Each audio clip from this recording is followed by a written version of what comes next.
গ্রীষ্মের খরতাপে পুড়ছে দেশ, তীব্র গরমে অতিষ্ঠ জনজীবন। অন্তত ৬০ জেলায় বইছে মৃদু থেকে অতি তীব্র তাপপ্রবাহ। শনিবার চুয়াডাঙ্গায় তাপমাত্রার পারদ উঠেছে ৪২ ডিগ্রি সেলসিয়াসে, যা এ বছরের সর্বোচ্চ। আর ঢাকায় তাপমাত্রা ছিল ৩৯.৯ ডিগ্রি। এদিকে সোমবার থেকে কয়েকটি জেলায় বৃষ্টির পূর্বাভাস দিচ্ছে আবহাওয়া অফিস। তবে সারা দেশে অপেক্ষা করতে হবে পুরো সপ্তাহ।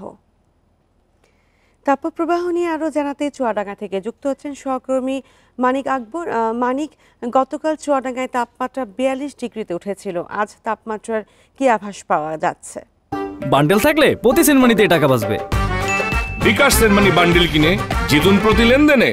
আজকের আভাস গতকালকের মতোই হবে মনে হচ্ছে, তার কারণ সকাল থেকেই সূর্য তাপ দিচ্ছে এবং এই সকাল 7টায় সূর্যের নিচে দাঁড়িয়ে থেকে মনে হচ্ছে যে গনগনে আগুনের মতো, এবং বেলা যত বাড়বে সূর্যের তাপ তত বাড়বে, এমনটি গতকাল বলছিলেন আবহাওয়া অফিস থেকে।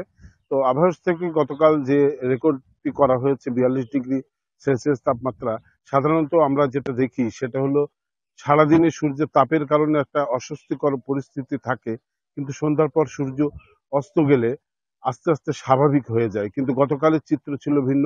গতকাল গভীর রাত পর্যন্ত কোনো ক্রমেই তাপ কমেনি, বাতাসেও ছিল তাপ।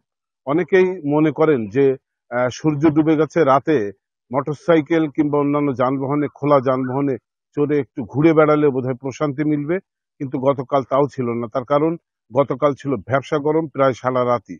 তো এই প্রেক্ষাপটে চুয়াডাঙ্গার মানুষকে দুর্বিষহ জীবনযাপন করতে হচ্ছে। সকাল থেকে সারাদিন সূর্যের তাপ, আর এই সময়টাতে দিনমজুর শ্রেণীর মানুষ যারা কাজে আসেন শহরে, গ্রাম থেকে শহরে এসে তারা কাজ করতে পারছেন না। বেশিরভাগ মানুষকে আমি দেখেছি কিছুটা কাজ করে হাঁপিয়ে উঠছেন এবং কোনো ছায়া স্থানে বসে বিশ্রাম নিচ্ছেন, যে কারণে দিনমজুর শ্রেণীর মানুষ, বিশেষ করে ভ্যান চালক, যারা শ্রমজীবী, যারা নিচের বাজারে শ্রম বিক্রি করেন, তারা বলছেন যে আমাদের পক্ষে কাজ করা যেহেতু সম্ভব হচ্ছে না, এ কারণে আমাদের উপার্জনও কমে গেছে। একই অবস্থা কিন্তু কৃষিক্ষেত্রেও, কেননা এই সময়টা কৃষক ধান কেটে ঘরে তুলবেন এবং ভুট্টা সংগ্রহ করবেন। চুয়াডাঙ্গাতে ভুট্টা এবং ধানের ব্যাপক চাষ হয়ে থাকে।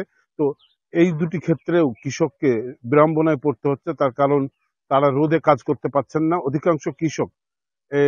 অধিকাংশ কৃষি শ্রমিক যারা এই রোদ এড়িয়ে চলার চেষ্টা করছেন এবং তারা এই কারণে খুব ভোরে মাঠে চলে যাচ্ছেন এবং তাদের কাজ শুরু করছেন। তারা বলছেন যে 11টা বেজে গেলে কোনো ক্রমে আর মাঠে টিকে থাকা যাচ্ছে না। ফলে 11টার পর থেকে সন্ধ্যা পর্যন্ত দিনের প্রায় পুরোটা অংশই কোনো কাজ কৃষকরা করতে পারছেন না। একই কারণে অনেকেই অসুস্থ হয়ে পড়ছেন তীব্র এই গরমের কারণে। শিশুরা নিউমোনিয়া এবং ডায়রিয়া, এবং বয়স্করা শ্বাসকষ্ট জনিত রোগে ভুগছেন। বেশিরভাগ মানুষকেই দেখা গিয়েছে যারা চিকিৎসকের পরামর্শ নিয়ে চিকিৎসাধীন থাকছেন। চিকিৎসক বলছেন যে সতর্ক থাকতে হবে, বেশি করে পানি খেতে হবে, বাইরের খাবার খাওয়া যাবে না। তাপপ্রবাহ নিয়ে চুয়াডাঙ্গা থেকে জানাচ্ছিলেন সহকর্মী মানিক আকবর।